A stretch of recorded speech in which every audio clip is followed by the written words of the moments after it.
والسلام علی رسولہ الکریم اما بعد اعوذ باللہ من الشیطان الرجیم بسم اللہ الرحمن الرحیم۔ معزز سامعین و ناظرین، السلام علیکم ورحمۃ اللہ وبرکاتہ۔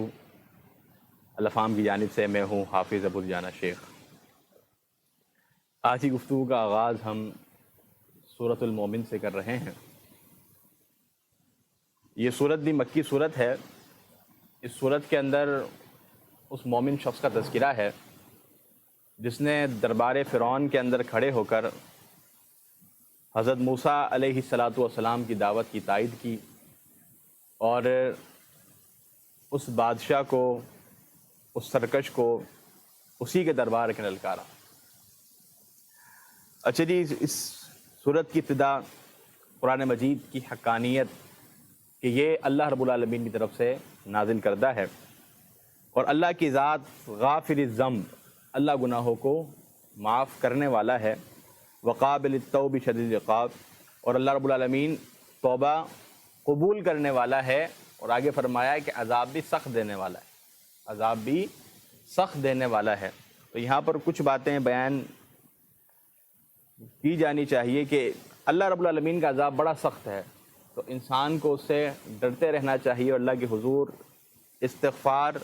اور توبہ بندہ کرتا رہے۔ لیکن ایک یہ بات قائم کر لینا کہ میں گناہ کرتا رہتا ہوں، گناہ کر لوں بعد میں توبہ کر لوں گا، توبہ کی آرزو یا اللہ رب العالمین کے غفار ہونے کی صفت کو دیکھتے ہوئے انسان گناہوں کے اندر پڑا رہے، تو یہ بھی درست نہیں ہے کہ میں کر لیتا ہوں بعد میں توبہ کر لوں گا۔ یہ بات نہیں ہے، اللہ کی ذات سخت عذاب دینے والی ہے۔ ممکن ہے کہ آپ کو توبہ کا وقت ہی نہ ملے، ہو سکتا ہے کہ توبہ ہی قبول نہ ہو، تو یہ امکانات ہیں، اور انسان اپنے دامن جتنا بچا لے، ناگہانی طور پر انجانے کے اندر خطا کے طور پر اس سے غلطیاں سرزد ہوتی رہتی ہیں۔ تو لہٰذا اللہ رب العالمین کی ذات بخشنے والی ہے، توبہ قبول کرنے والی ہے۔ اس سے کوئی ہرگز یہ مطلب نہ لے کہ میں گناہ کرتا رہوں اور بعد میں توبہ کر لوں گا، نہیں، ایسی بات نہیں ہے۔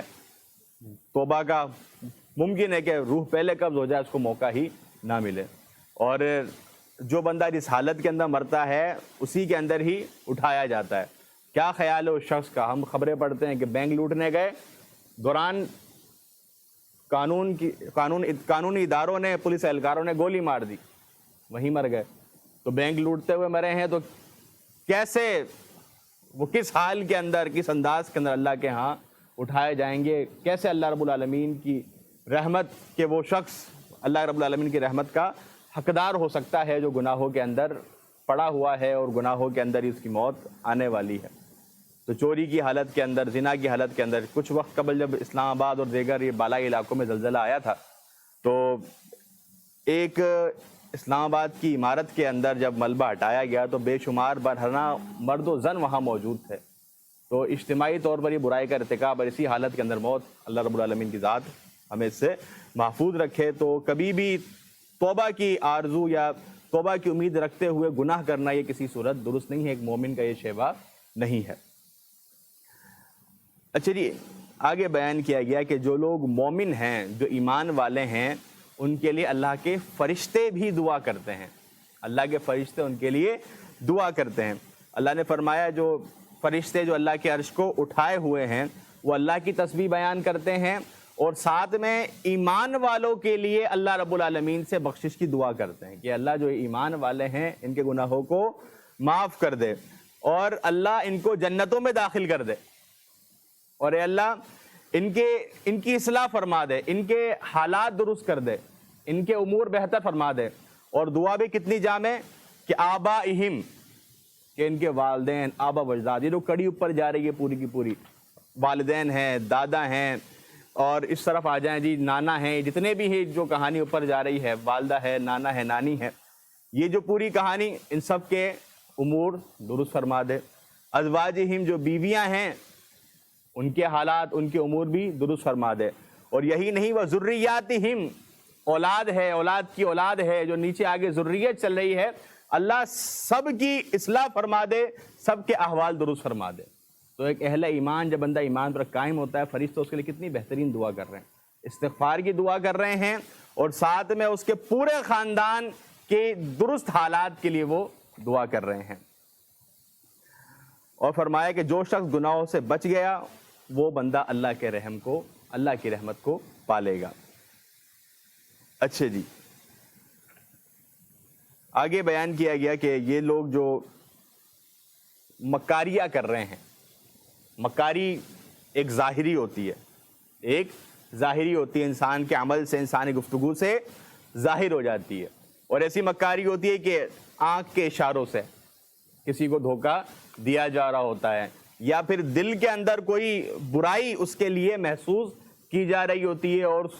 اس کو حسد کے اندر، بغض کے اندر، کینے کے اندر انسان تبدیل کر کے اور اپنے پاس جمع رکھ رہا ہوتا ہے، اور انتظار کرتا ہے کبھی موقع نکلے گا تو میں اپنی بھڑاس نکالوں گا۔ تو جو انسان سینے کے اندر چھپا رہا ہے، یا اپنی آنکھوں سے جو اشارے کر رہا ہے، اپنی آنکھوں سے جو کسی کو کمتر، یا اپنی آنکھوں سے کسی کے خلاف کوئی چال چل رہا ہے، تو یاد رکھے اللہ رب العالمین تمام امور کو جانتا ہے، اللہ ہر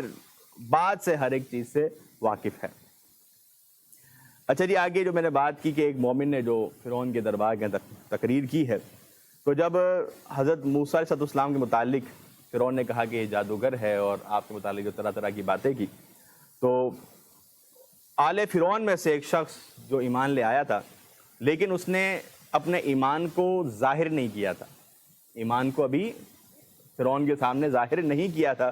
وہ گفتگو کرنے لگا، کہنے لگا، تقریر کرنے لگا کہ کیا تم ایک شخص کو اس لیے قتل کرتے ہو کہ وہ کہتا ہے کہ میرا رب اللہ ہے؟ ایک اتنی سی بات کے اوپر تم جو ہے اس کو قتل کر رہے ہو، جبکہ تمہارے سامنے اس رب کی واضح دلائل، واضح دلیلیں بھی آ چکی ہیں، تمہارے سامنے پورا واقعہ ہوا جادوگروں کا، کس طرح ان کو شکست ہوئی، وہ سب تمہارے سامنے ہے۔ حضرت موسیٰ علیہ السلام جو اپنے معجزات دکھا رہے ہیں وہ تمہارے سامنے بڑی دلیل ہے، اور سب سے بڑی دلیل کہ تجھ جبار کے سامنے ایک بندہ اتنے کانفیڈنس سے بات کر رہا ہے، تو معلوم ہونا چاہیے کہ پیچھے اللہ کی مدد ساتھ ہے، ورنہ تجھ جبار کے سامنے بات کرنا تو بہت زیادہ مشکل تھا۔ تو انسان کو انسان نہیں سمجھتا، خود کو خدا سمجھتا ہے، تیرے سامنے بات کرنا بہت مشکل تھا، لیکن ایک شخص تیرے سامنے کانفیڈنس سے بات کر رہا ہے تو معلوم کیا ہوا کہ اس کے ساتھ اللہ کی مدد ہے۔ اچھا جی، آگے اس شخص نے ہی مختلف اقوام کا تذکرہ کیا، کہا کہ تمہارے سامنے پہلی قوموں کی مثالیں ہیں، اللہ نے قوم عاد کو، قوم سمود کو تباہ کیا، اور تم وہ تمام تباہی تمہیں معلوم بھی ہے، لیکن پھر بھی تم حضرت موسیٰ علیہ السلام کی بات پر ایمان لے کر نہیں آ رہے ہو، تو اللہ کے عذاب سے ڈرو، کہیں وہ عذاب تم تک نہ پہنچ جائے۔ اور فرعون نے کیا کیا، جب بات چل رہی ہے، وہ سمجھا رہا ہے وہ شخص بھی، فرعون نے اس کی بات کاٹی اور حامان کو کہا کہ حامان صاحب کچھ ایک کام کریں، کوئی بڑی سی عمارت بنائیں، کوئی آسمان تک وہ پہنچے، میں ذرا چڑھ کے دیکھوں کہ موسیٰ کا رب وہاں موجود ہے یا نہیں۔ میں تو سمجھتا ہوں کہ موسیٰ علیہ السلام نعوذ باللہ جھوٹ بول رہے ہیں، جھوٹ بول رہے ہیں۔ تو اللہ نے فرمایا ہم نے فرعون کے لیے اس کے برے اعمال کو اس کے لیے مزین کر دیا تھا، اور اس سے راستے کو، ہدایت کو روک دیا گیا تھا۔ ہم آگے پڑھیں گے انشاءاللہ آج کی ہی نشست کے اندر کہ کچھ لوگ ایسے ہیں جو کہ کر برائی رہے ہوتے ہیں، کر گناہ رہے ہوتے ہیں، لیکن اس کو ہدایت سمجھتے ہیں۔ وہ کہتے ہیں جی ہم تو بڑا نیک کام کر رہے ہیں، اور جو ہم کام کر رہے ہیں صرف بڑے ہدایت کے راستے کھلتے ہیں، اس کے اندر بڑا خیر پنہا ہے، اس طرح کی باتیں کرتے ہیں، جبکہ معاملہ کیا ہوتا ہے، اللہ نے برائی کو ان کے لیے مزین کر دیا، وہ برائی ان کے نزدیک بڑی ہی چمک والی اور بڑی ہی دمک والی ہوتی ہے۔ اچھا جی، اس شخص نے اپنی گفتگو کو جاری رکھا اور سمجھایا کہ تو جو دنیا کے اکڑ رہا ہے، یہ دنیا تو کھیل تماشا ہے، ایسی کوئی وقت، کوئی حیثیت نہیں ہے، اصل جو حقیقی گھر ہے وہ آخرت کا گھر ہے، اور تو اپنے ان برے اعمال سے، برے امور سے باز آ جا، جو تو آج بوئے گا وہ تو نے کل وہاں پر کاٹنا ہے۔ بار کیف فرعون نے بات نہ مانی، غرق ہوا اور جہنم سے دوچار ہوا۔ اللہ رب العالمین آگے فرمایا کہ النار یعرضون علیہا غدوا وعشیا، کہ فرعونیوں کو قبر کا عذاب بھی ہو رہا ہے، قبر کا عذاب برحق ہے، یہ آیت اس بات پر واضح طور پر دال ہے، جو لوگ قبر کے عذاب کے انکاری ہیں وہ کہتے ہیں جی قبر کا عذاب نہیں ہوگا، یہ ایک طویل اپنی ذات کے اندر ایک موضوع ہے، تو وہ قبر کے عذاب کے انکاری ہیں، قبر کے عذاب کو نہیں مانتے، اور ان کی ایک دلیل یہ بھی ہے جی قرآن میں قبر کا عذاب بیان نہیں ہوا، تو یہ واضح طور پر عذاب موجود ہے جی، قبر کے اندر عذاب بندے کو دیا جاتا ہے۔ یہاں فرعونیوں کو قبر کا عذاب دیا جا رہا ہے، یہ غیبی امر میں سے ہے، کس طرح ہوتا ہے، کس انداز کے اندر ہوتا ہے، اور یہ بات سمجھ لیں کہ یہ روح کو بھی ہوتا ہے اور جسم کو بھی ہوتا ہے، دونوں کو ہوتا ہے۔ جسم اس گڑھے کے اندر جو دفنا دیا گیا، اور روح اللہ رب العالمین اسے جنت یا جہنم کے اندر داخلہ دے دیتے ہیں، روح جنت یا جہنم میں چلی جاتی ہے۔ اب روح وہاں جنت کے اندر محفوظ ہو رہی ہے، اور یہ شخص یہاں قبر کے اندر اس کے جسم کو بھی اللہ محفوظ کر رہا ہے، اس کو نعمتیں مل رہی ہیں۔ اب ان کا آپس کے اندر تعلق بھی اللہ نے قائم کیا ہوا ہے، جسم کو کچھ ہے تو روح کو بھی وہاں لذت پہنچ رہی ہے، وہاں روح کو کوئی سکون ملتا ہے تو یہاں جسم کو بھی مل رہا ہے۔ اسی کے برعکس چلے جائیں عذاب کے حوالے سے کہ یہاں پر جو شخص جس کو ہم نے گڑھے میں ڈال دیا ہے، جسم ہے، روح اس کی جہنم میں ڈال دی گئی، تو جو جہاں جہنم کے اندر اس کو عذاب ہو رہا ہے وہ جسم بھی محسوس کرتا ہے، یا جسم کو کچھ ہو رہا ہے وہ روح بھی محسوس کرتی ہے۔ یہ تعلق اللہ رب العالمین نے قائم کیا ہوا ہے۔ تو جو قبر کا عذاب ہے وہ برحق ہے، یہاں پر جسم کو جزا یا سزا، اور وہاں روح جو ہے وہ جنت یا جہنم میں چلی جاتی ہے۔ اچھا جی، تو کہا کہ فرعونیوں کو صبح و شام عذاب ہوتا ہے، اور جب قیامت قائم ہوگی تو کہا جائے گا کہ آل فرعون کو سخت عذاب کے اندر داخل کر دو۔ اچھا جی، تو اور اس دن اللہ رب العالمین نے نقشہ کھینچا کہ یہ جو لوگ ہیں جو جہنم کے اندر جا رہے ہیں، یہ اپنے سرداروں سے جھگڑیں گے۔ جس طرح فرعون کے جو حواری ہیں، فرعون کی جو کابینہ ہے، جو کیبنٹ ہے، وہ ایمان اس لیے بھی نہیں لا رہی کہ جی فرعون صاحب نہیں لا رہے، بس اوقات انسان اپنے بڑے کو دیکھ کر ایمان سے دور ہو جاتا ہے، ایمان قبول نہیں کر پاتا، تو وہ کہیں گے روز قیامت کے ہم نے جی تمہاری بات مان کے تمہیں دیکھتے ہوئے ہم نے گمراہی کو اختیار کر لیا تھا، اور آج کے دن ہم پر افسوس ہے۔ لیکن وہ اس دن بھی کہیں گے جی ہم نے کون سا، شیطان جب کہتے گا جی میں نے ہاتھ نہیں پکڑ کے تمہارے کام کروائے، تو یہ کہاں سے اس موقع پر ذمہ داری قبول کریں گے ہر شخص؟ ولا تزر وازرۃ وزر اخری، کوئی کسی کا بوجھ نہیں اٹھائے گا۔ آگے فرمایا وقال ربکم ادعونی استجب لکم، تمہارا رب کہتا ہے کہ مجھ سے دعا مانگو تمہاری دعا قبول کروں گا۔ اللہ کی ذات دعاؤں کو قبول کرنے والی، انسان مانگے تو اللہ عطا کرنے والا ہے، وہی چیز عطا کر دے، اس سے بہتر عطا کر دے، یا اس کی وجہ سے کوئی اس کے گناہوں کو معاف کر دے، اور اگر اس کو وقتی یا اس موقع پر کچھ نہیں مل رہا، اس کی دعا محفوظ کر لی جائے گی، روز قیامت وہ اپنے نامہ اعمال میں اس دعا کو دیکھے گا انشاءاللہ۔ اور آگے فرمایا کہ ان الذین یستکبرون عن عبادتی سیدخلون جہنم داخرین، کہ یہاں پر ایک معلوم ہوتی ہے بات کہ جو بندہ دعا نہیں مانگ رہا اس کے اندر ایک تکبر کا عنصر پایا جا رہا ہے، تو انسان کو دعا کرتے رہنا چاہیے، اللہ سے مانگتے رہنا چاہیے۔ سکھایا گیا ڈھنگ کہ اگر تسمہ بھی تمہیں جوتی کا چاہیے تو بھی اللہ سے مانگو، نمک ایک رخیص چیز، سستی چیز، کہ وہ بھی مانگنا ہے تو وہ بھی اللہ سے مانگو، یہ بھی ہمیں سکھایا گیا۔ اچھا جی، آگے فرمایا گیا کہ اے نبی صلی اللہ علیہ وسلم کہہ دیجئے کہ مجھے اس بات سے منع کیا گیا ہے کہ میں اللہ کے علاوہ کسی اور کی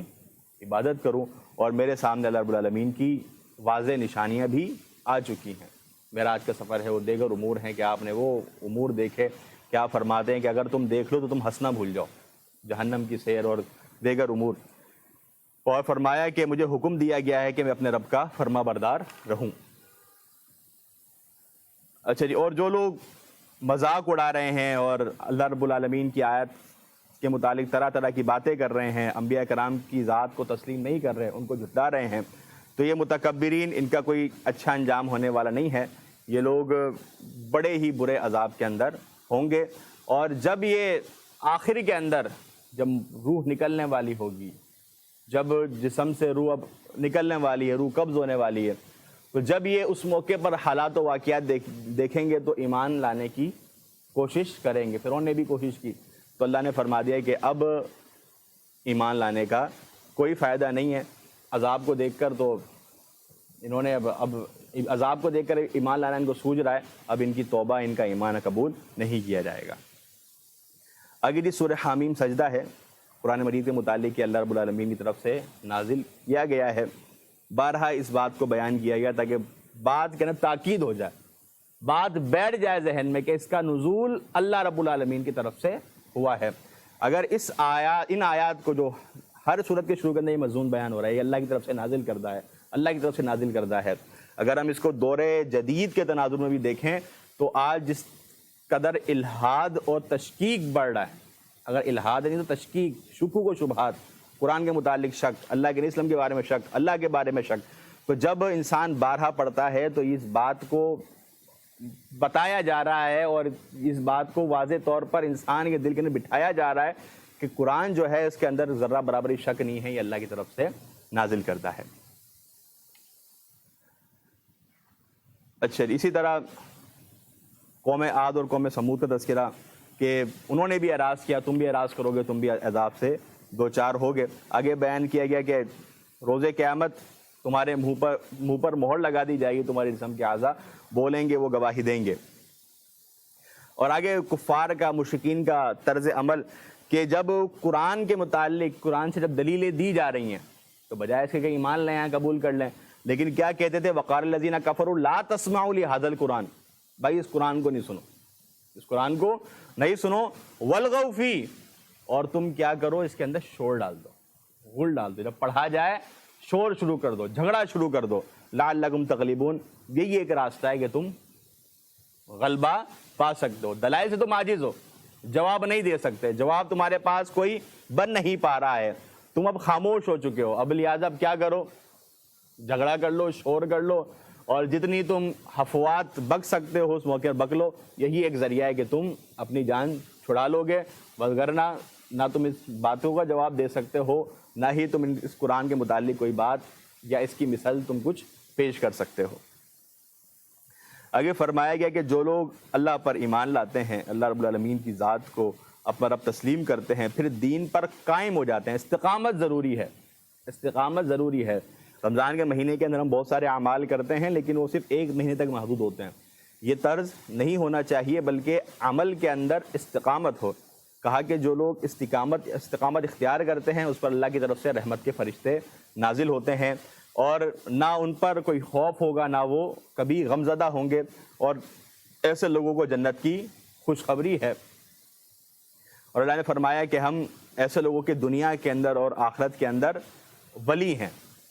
ہم اللہ رب العالمین کہ وہ لوگ ولی بن جاتے ہیں، اللہ ان کا ولی ہے، ولی اللہ بن جاتے ہیں، اللہ کے دوست بن جاتے ہیں، جو اعمال کرنے کے ساتھ اس پر استقامت اختیار کرتے ہیں، اور پھر اس کا بدلہ انہیں اللہ کی جنت ہے، جہاں وہ جو چیز چاہیں گے وہ ان کے سامنے حاضر کر دی جائے گی۔ اور آگے فرمایا گیا کہ کتنی اچھی بات ہے اس شخص کی جو اللہ کی طرف بلائے، تو اللہ کی طرف دعوت دینا، اللہ کی طرف بلانا سب سے بہترین بات یہ ہے، سب سے اچھی بات، سب سے اچھی گفتگو۔ بے تحاشا باتیں کر لی گئی، سب کچھ کر لیا گیا، ہر احوال پر سیاستیں بات کر لی، سب کچھ کر لیا، لیکن ان تمام گفتگو کے اندر ان تمام تر واقعات، تمام تر احوالات کو بیان کرنے کے بعد اگر اللہ کی طرف نہیں بلایا تو بات بے مزہ ہے۔ بات میں مزہ تب ہے، بات اچھی تب ہے جب اللہ کی طرف اس بات کے ذریعے بلایا جائے، جب دین کی تبلیغ کی جائے۔